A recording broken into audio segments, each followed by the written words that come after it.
প্রিয় দর্শক, ইমাম শাফি রহমতুল্লাহ আলাইহির নাম শুনেনি পৃথিবীতে এমন মানুষ খুব কমই পাওয়া যাবে।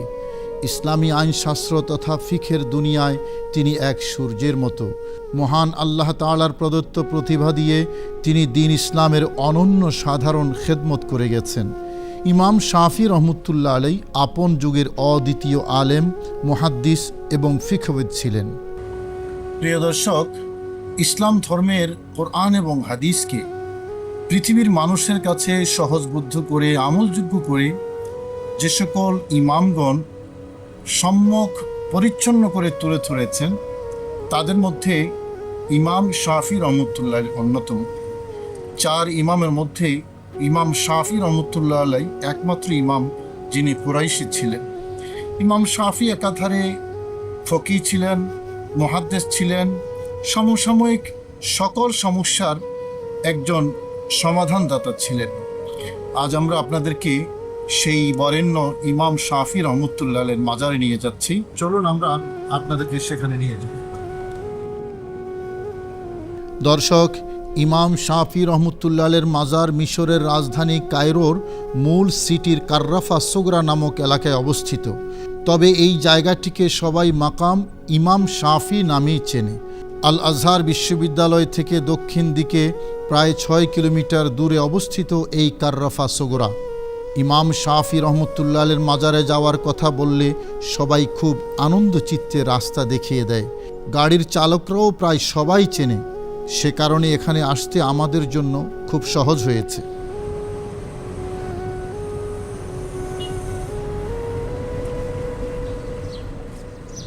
প্রিয় দর্শক, চলে এলাম হযরত ইমাম শাফি রহমতুল্লাহ আলাইহির পবিত্র মাজারের সামনে। কোরআন এবং হাদিসে সহজবুদ্ধ করে মাসাইল যারা সাধারণ মানুষের কাছে উপস্থাপন করেছেন, চারজন ইমামের কথা আমরা জানি। ইমাম আবু হানিফা রহমতুল্লাহ আলাইহি, ইমাম শাফি রহমতুল্লাহ আলাইহি, ইমাম মালিক রহমতুল্লাহ আলাইহি এবং ইমাম আহমদ বিন হাম্বল রহমতুল্লাহ আলাইহি। এই চারজনের মধ্যে ইমাম শাফি রহমতুল্লাহ আলাইহি একজন কুরাইশি ইমাম এবং তিনি বাগদাদে প্রথমে, এরপরে মিশরে এসে ইলমে হাদিস এবং কোরআনে কারীমের চর্চা করেছেন। ওনার একটি বক্তব্য এই মুহূর্তে আমার খুব মনে পড়ছে। তিনি লিখেছেন এবং বলেছেন যে উহিব্বুস সালিহিন ওয়া লাস্তু মিনহুম লাআল্লি আনালু বিহিম শাফাআত। আমি সালেহীন বান্দা যারা আউলিয়া কেরামকে আমি ভালোবাসি, আমি নিজে তাদের অন্তর্ভুক্ত নই, তাদেরকে ভালোবাসি এই জন্য যেন তাদের উসিলায় আমি আল্লাহর দরবারে তাদের শাফাআত লাভ করতে পারি। শুধু দর্শক, সালেহীন আউলিয়া কেরাম বান্দা যারা, তাদেরকে ভালোবাসা এটা দুনিয়া এবং আখিরাতে কামিয়াবির একটা উসিলা, একটা লক্ষণ। আমরা সেই দৃষ্টিভঙ্গিতে আজকে ইমাম শাফি রহমতুল্লাহ আলাইহির পবিত্র মাজারে এসেছি। চলুন আমরা আপনাদেরকে সেখানে নিয়ে যাই। প্রিয় দর্শক, ইমাম শাফি রহমতুল্লাহ আলাইহির পবিত্র মাজারে আসলে অন্যরকম একটা অনুভূতি আসে। মনে হয় পুরো রুহানিয়তে ভরা এক জায়গা। মন প্রাণ বিগলিত হয়ে যায়। ইলমে দ্বীনের অদৃশ্য খুশবু পাওয়া যায় পবিত্র এই আস্তানায়। ছাত্ররা এখানে জিয়ারত করতে আসে ব্যাপকভাবে। অনেকেই এখানে বসে কিংবা দাঁড়িয়ে পবিত্র কোরআনে কারীম তেলাওয়াত করেন। অনেকে আবার ইমাম শাফি রহমতুল্লাহ আলাইহির লিখিত কিতাব আল পাঠ করেন। শুধু দর্শক, আমরা চলে এলাম হযরত ইমাম শাফি রহমতুল্লাহ আলাইহির পবিত্র মাজার। আপনারা দেখতে পাচ্ছেন, এই হলো ইমাম শাফি রহমতুল্লাহ আলাইহির মাজার। এবং যেমনটি মিশরে অন্যান্য মাজার সুন্দর করে সাজানো থাকে এবং হেফাজত করা থাকে, ইমাম শাফি রহমতুল্লাহর মাজারটিও ঠিক সেরকম। বাহির থেকে আমরা দেখতে পাচ্ছি মাজারের উপরে সবুজ একটা গিলাপ দেওয়া আছে। সবুজ গিলাপের সামনে গম্বুজ আকৃতির একটা বিষয় দেখতে পাচ্ছি। সেটা হযরত ইমাম শাফি রহমতুল্লাহ আলাইহির মাথা মোবারক সেদিকে আছে, সেটা ইন্ডিকেট করছে। আর আমাদের বাঁ পাশটা যেটা দেখতে পাচ্ছেন সেটা হলো কেবলার দিক।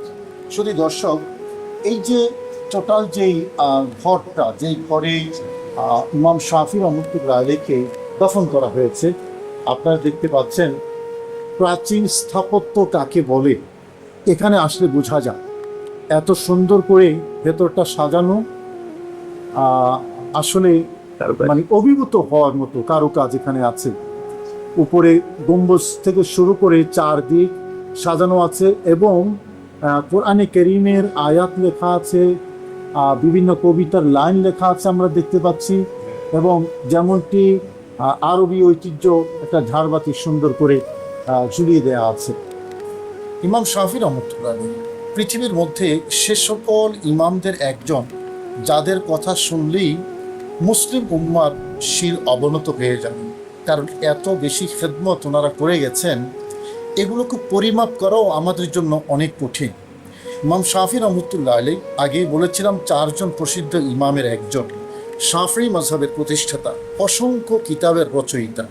যে কিতাবটা রচনা করে তিনি শাফি মাযহাব প্রতিষ্ঠা করেছেন সেই কিতাবটার নাম হলো কিতাবুল এবং আরও আশ্চর্য হবেন, উসুলুল ফিকহ নামক যেই জটিল শাস্ত্র আছে সেই শাস্ত্রের জনক কিন্তু এই ইমাম শাফি রহমতুল্লাহ আলাইহি।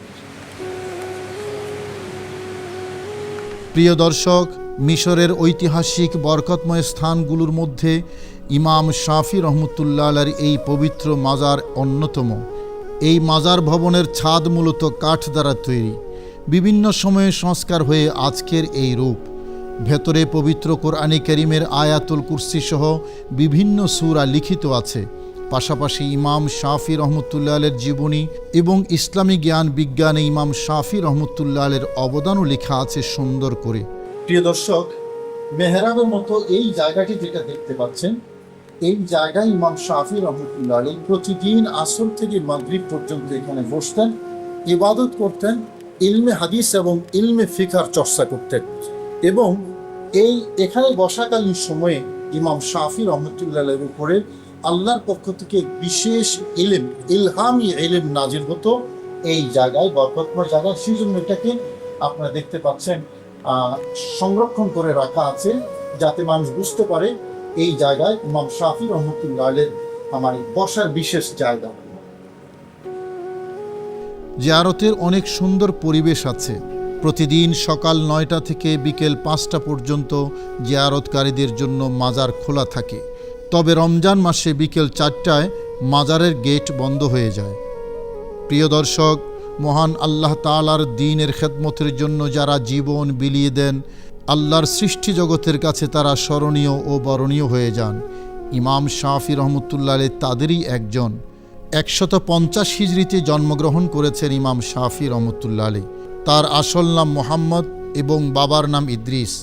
ইমাম শাফি রহমতুল্লাহ আলাইহির পূর্বপুরুষদের একজন ছিলেন শাফি ইবনু সায়েব। এই নামানুসারে তাকে শাফি বলা হয়। বংশের দিক থেকে তিনি কুরাইশি।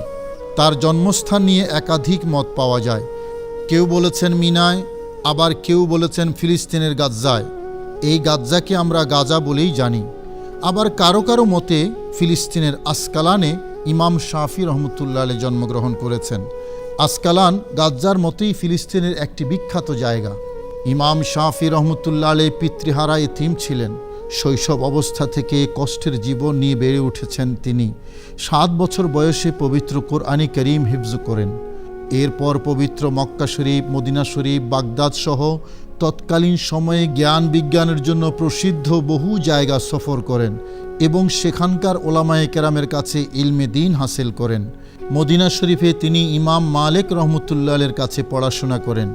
ইরাক সফরকালীন সময়ে তিনি ইমাম আবু হানিফা রহমতুল্লাহ আলাইহির ছাত্র ইমাম মুহাম্মদ রহমতুল্লাহ আলাইহির কাছে পড়াশোনা করেন। এভাবে বহু ওলামায়ে কেরামের কাছে ইলমে দ্বীন হাসিল করে ইমাম শাফি রহমতুল্লাহ আলাইহি ইসলামী জ্ঞানের এক বিশ্বকোষ হিসেবে নিজেকে তৈরি করেন। ইমাম শাফি রহমতুল্লাহ আলাইহির অগণিত ছাত্রের মাঝে ইমাম আহমদ বিন হাম্বল রহমতুল্লাহ আলাইহি অন্যতম। শাফি মাযহাবের প্রতিষ্ঠাতা ছিলেন ইমাম শাফি রহমতুল্লাহ আলাইহি। উসুলে ফিকহ শাস্ত্রে তিনিই সর্বপ্রথম কিতাব লিখেছেন যার নাম রিসালা। সে কারণে ইমাম শাফি রহমতুল্লাহ আলাইহিকে উসুলে ফিকহের জনক বলে অভিহিত করা হয়। এছাড়াও ইলমে দ্বীনের প্রায় প্রতিটি শাখা প্রশাখায় ইমাম শাফি রহমতুল্লাহ আলাইহি অগাধ পাণ্ডিত্য অর্জন করেন।